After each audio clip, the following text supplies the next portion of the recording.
नमस्कार दोस्तों, स्वागत है आपका आप सभी के चैनल ई पढ़ाई 24/7 में। इस वीडियो में हम एसी फंडामेंटल्स और आरएलसी सर्किट्स के बारे में डिस्कस करेंगे और सिर्फ मेन पॉइंट डिस्कस करेंगे जो आपके एग्जाम पॉइंट ऑफ व्यू से काफ़ी इम्पोर्टेंट है। इस वीडियो में डिस्कस होने वाले सभी पॉइंट्स आपके एग्जाम के लिए काफ़ी इम्पोर्टेंट हैं, जैसे कि RRB JE, SSC JE, BSNL JTO, GATE, IAS, ISRO, DMRC और सभी state level PSUs. Video start करने से पहले मैं आप सभी से रिक्वेस्ट करती हूँ, अगर आपने हमारे चैनल को अभी तक सब्सक्राइब नहीं किया है तो सब्सक्राइब कर लीजिए और बेल आइकन को प्रेस कर लीजिए ताकि इस तरह की इंफॉर्मेटिव वीडियोस आपको टाइमली मिलती रहें।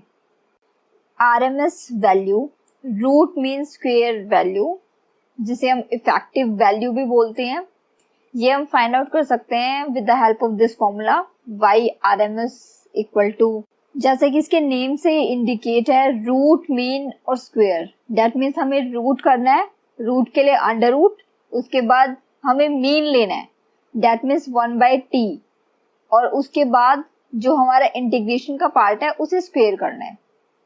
दैट मीन्स इसका फॉर्मूला हो जाएगा Y R M S equal to under root of 1/t integration 0 to t yt का whole square dt, where t is the time period. RMS value का use हम AC power calculation के लिए करते हैं। नेक्स्ट है एवरेज वैल्यू। एवरेज वैल्यू को DC value भी बोला जाता है और डीसी वैल्यू को हम फाइंड आउट कर सकते हैं area of the signal over one period divided by total period. Y average का फॉर्मूला अगर हम देखें तो ये होगा equal to 1/t 0 to t yt dt। 0 to t yt dt depend कर रहा है एरिया ऑफ सिग्नल को और t is the time period. Average value का यूज हम डीसी पावर कैलकुलेशन के लिए करते हैं। आरएमएस वैल्यू और एवरेज वैल्यू दोनों ही फ्रीक्वेंसी पर डिपेंड नहीं करती। इनकी वैल्यू हम फाइंड आउट कर सकते हैं शेप ऑफ वेवफॉर्म से।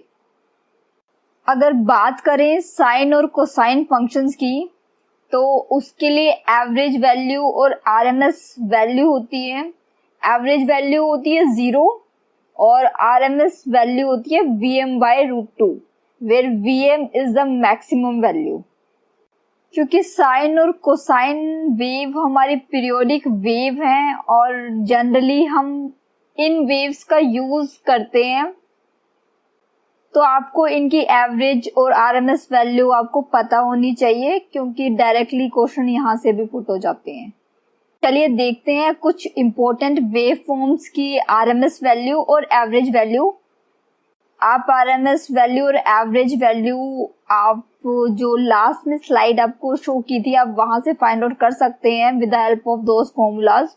लेकिन कुछ वेवफॉर्म ऐसी हैं जो जनरली क्वेश्चन में पूछी जाती हैं और उस टाइम पर अगर हम आरएमएस वैल्यू और एवरेज वैल्यू कैलकुलेट करेंगे तो हमारा काफ़ी ज़्यादा टाइम वेस्ट हो जाएगा एग्जाम टाइम में।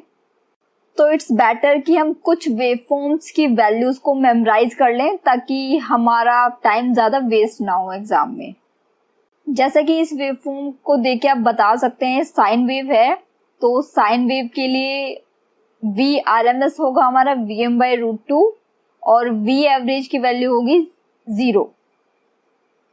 ये वेवफॉर्म सिमिलर है फुल वेव रेक्टिफायर की आउटपुट से, तो इसके लिए हमारी आरएमएस वैल्यू होगी Vrms इक्वल टू Vm/√2 और वी एवरेज की वैल्यू होगी 2Vm/π। अगर इस वेवफॉर्म को चेक करें तो ये सिमिलर है हाफ वेव रेक्टिफायर की आउटपुट से। इसके लिए आरएमएस वैल्यू होगी Vm/√2 क्योंकि ये एक साइन वेव है, पर ये फुल साइन वेव नहीं है, ये हाफ साइन वेव है। तो वी एवरेज की वैल्यू यहाँ पे 0 नहीं होगी, यहाँ पे वी एवरेज की वैल्यू होगी Vm/π। अगर बात करें स्क्वेयर वेव की तो स्क्वेयर वेव के लिए Vrms की वैल्यू Vm के इक्वल ही होती है और V एवरेज की वैल्यू 0 के इक्वल होती है। V एवरेज की वैल्यू आप ऐसे फाइंड आउट कर सकते हैं, आप देख रहे हैं यहाँ पे पॉजिटिव और नेगेटिव हाफ साइकिल का एरिया सेम आपको नजर आ रहा है, तो ये कैंसिल आउट हो जाते हैं, V average equal to 0। Next है half square wave. Half square wave के लिए वी आर एम एस की वैल्यू होगी Vm/√2 और वी एवरेज की वैल्यू होगी Vm/2। नेक्स्ट है ट्रायंगुलर वेव। ट्रायंगुलर वेव के लिए वी आर एम एस की वैल्यू होगी Vm/√3 और वी एवरेज की वैल्यू होगी 0। ट्रायंगुलर वेव से भी काफी क्वेश्चन पुट होते हैं, तो आप ध्यान रखिएगा इनकी वैल्यूज को। अगर हम इस वेवफॉर्म को देखेंगे तो वी आर एम एस की वैल्यू होगी Vm/√3 और वी एवरेज की वैल्यू होगी Vm/2। Alternating current through resistance. अगर ऑल्टरनेटिंग करंट रेजिस्टेंस के थ्रू पास कर रहा है तो उस केस में ऑल्टरनेटिंग वोल्टेज और करंट दोनों फेज में होंगे और किसी भी प्योरली रेजिस्टेंस सर्किट के लिए power this never be 0। Alternating current through inductance. AC through inductance के केस में ऑल्टरनेटिंग करंट हमेशा लैग करेगा π/2 से बाय वोल्टेज और एवरेज वैल्यू पावर की over 1 complete cycle is 0। Alternating current through capacitance के केस में भी ऑल्टरनेटिंग करंट लीड करेगा π/2 से बाय वोल्टेज और एवरेज वैल्यू पावर की एक कंप्लीट साइकिल के लिए 0 होगी। अगर आरएल सर्किट के थ्रू ऑल्टरनेटिंग करंट पास कर रहा है तो आप यहाँ डायग्राम से देख सकते हैं, फेजर डायग्राम भी यहाँ मेंशन है। इसमें आर के अक्रॉस वोल्टेज होगी वीआर, एल के अक्रॉस वोल्टेज होगी वीएल। अगर कैपिटल वी डेट मीन्स अगर सोर्स वोल्टेज फाइंड आउट करनी है तो वी की वैल्यू होगी √VR² प्लस VL² और tan phi की वैल्यू होगी VL/VR। VL को हम IXL भी बोल सकते हैं और VR को IR भी। That means XL/R equal to ωL/R।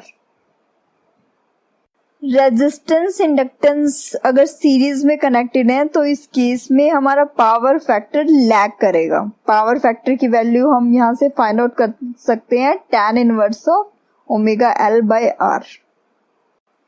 अगर रेजिस्टेंस और कैपेसिटेंस दोनों सीरीज में कनेक्टेड हैं और ऑल्टरनेटिंग करंट पास कर रहा है तो ऐसे सर्किट के लिए हमारा capital V that means voltage source हम फाइंड आउट कर सकते हैं।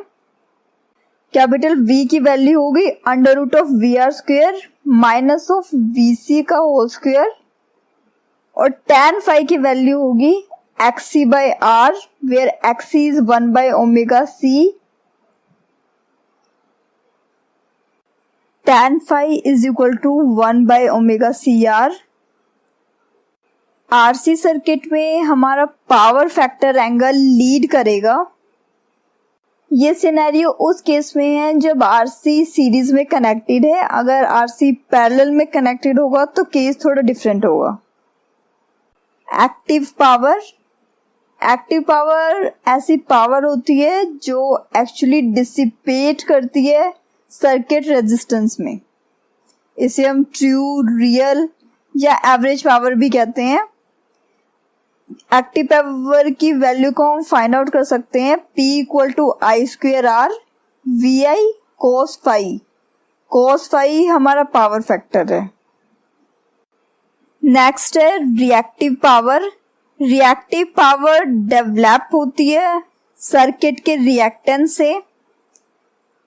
रिएक्टिव पावर की वैल्यू को हम फाइंड आउट कर सकते हैं Q = I²XL equal to VI sin phi।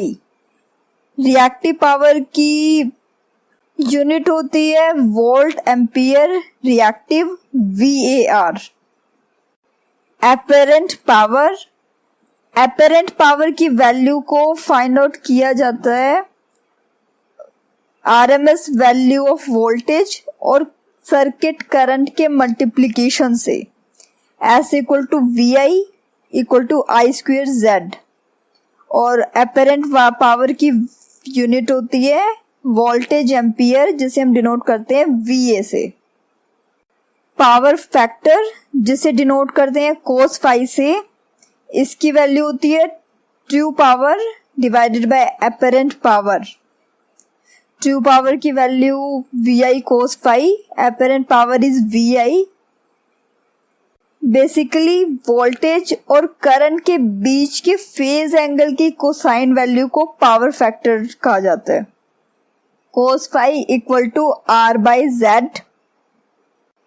Power factor का नेचर हम डिटरमाइन कर सकते हैं with the help of position of current with respect to voltage. Resistance, inductance and capacitance in series. RLC circuit अगर series में है तो इस केस के लिए हमारी voltage V capital is equal to होगा VR square plus VL minus VC mod का स्क्वेयर अंडर द रूट। अगर आपको सीरीज RLC सर्किट के फॉर्मूले याद हैं तो आप सीरीज RL, सीरीज RC इनके फॉर्मूले इजीली डिराइव कर सकते हैं, जो भी कंपोनेंट प्रेजेंट नहीं है उसे जीरो के इक्वेट करके। सपोज हमें यहाँ से RC सर्किट का अगर फॉर्मूला डिटरमाइन करना है तो हम L वाले जो कंपोनेंट है यानी इंडक्टेंस वाली जो भी क्वांटिटी है उसे हम जीरो से डिनोट कर देंगे। और करंट की वैल्यू फाइंड आउट करें सर्किट के लिए तो I इक्वल टू होगा V divided by under root of R square plus omega L minus 1 by omega C का होल स्क्वेयर, और एंगल होगा minus tan inverse of omega L minus 1 by omega C divided by R। ये current का formula बहुत ज़्यादा important है, most important formula है। अगर आप सीरीज RLC सर्किट पढ़ रहे हैं, यहाँ से आप करंट फाइंड आउट कर सकते हैं, पावर फैक्टर की वैल्यू को फाइंड आउट कर सकते हैं, और आप सर्किट भी निकाल सकते हैं। अगर आपको रेजोनेंट फ्रीक्वेंसी की वैल्यू दी हुई है तो आप कोरस्पॉन्डिंग बता सकते हैं कि सर्किट हमारा इंडक्टिव सर्किट की तरह बिहेव करेगा, कैपेसिटिव की तरह बिहेव करेगा या रेजिस्टिव की तरह बिहेव करेगा।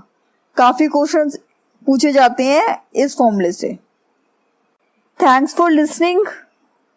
अगर आपको ये वीडियो यूजफुल लगी तो please do like, share and subscribe my channel and also hit the bell icon for more videos. Thank you.